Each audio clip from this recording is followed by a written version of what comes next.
therefore, rarely fell on those officers who hobnobbed with him at these blowouts, and he rarely embarrassed those who were actually his informants by asking them to pass along intelligence goodies on such occasions. He did his best work in moving elevators or at the Tchaikovsky concert hall, where proximities were natural and bugs didn't work. There, the passage of information was more like amiable conversation and less like treason, thus easing the morning-after guilts of idealistic Russians who had sold themselves the fiction that the sharing of truths with the United States would eventuate in a better, more peaceful world.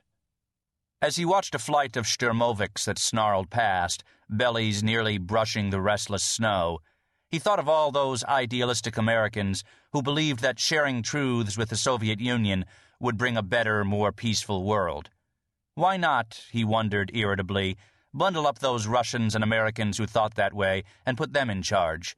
They would quickly lose their idealism in the discovery that the fastest way to start a fight is for one well-intended person to tell another the truth. The correspondents were inspecting a line of Lend-Lease Douglas C-47s, fresh from America and wearing the red star of the Soviet Air Force. A Red Army band, peopled mainly by busty women in baggy uniforms, blared and thumped some Sousa, and the newsmen unconsciously stepped along in cadence. It was a noisy morning, what with the music and the blattering planes and the incomprehensible commentary that thundered from a loudspeaker pole down the way, and Brandt, in what seemed to be an irrelevance, remembered the misty silences of his boyhood in the Ukraine. And then he thought of his parents and how their faces glowed when they caught sight of the Statue of Liberty, and how, despite the crowd at the railing, the only sounds had been those of the ship's muted throbbings and splashings. Such recollections used to be accompanied by guilt, but he had long since outlived whatever sensibilities he might have had as a youngster. Today, he was an unfeeling... what? There was a touch on his sleeve, and he turned. "Good morning, Mr. Brandt." It was General Chesnikov, one of the diminishing few who began their soldiering under the Tsar, then survived the First War and the Revolution and its purges and the subsequent ascendancy of the political commissars in the military structure. He had often joked about his ability to survive, citing as his favorite example his execution by a company of rogue Cossacks during the uprisings of 17. He'd been shot and buried hastily in a shallow forest grave, from which he had clawed his way the following day, weak and bloody, at the feet of a thunderstruck peasant who had been gathering twigs for firewood. "Ah, sweet deliverance," Brandt said. "I've been smothering in self-pity, despairing over the boredom of this place and these people, and wondering where all the good fellows have gone.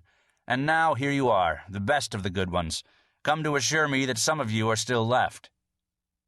The general's smile was wry, skeptical. "You are a master of blather, Mr. Brandt.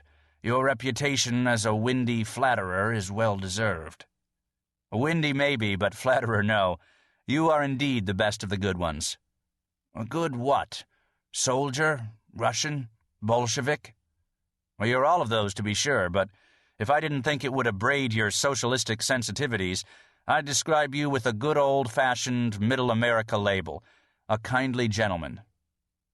The general sniffed and made a face. "Not only are you windy, you're sickening." "How true, but I have other traits I'm not nearly so proud of." Something was wrong, Brandt realized. Normally the general could be expected to twinkle over such broad-stroke schoolboy stuff. But this morning there was a somberness about him, a hint of something dark and hurting behind the clouded eyes. It was oddly disturbing, and Brandt decided that it must be defined. "You seem troubled, my friend. Is it something I might help you with?" he asked, suddenly serious. General Chesnikov's faded blue eyes followed a plane that twisted and turned and spun, engine moaning, high in the pale sunlight. "Keep smiling, Mr. Brandt. We are probably being watched, and I want to give the impression I am trading small talk with a mildly dotty acquaintance." "Ah, but what are you really doing?" "I am about to betray my country." Brandt worked hard to sustain his grin. "What in hell does that mean, General?" Chesnikov sighed. "I have reached the point of glut. I have been a soldier for more than 30 years now.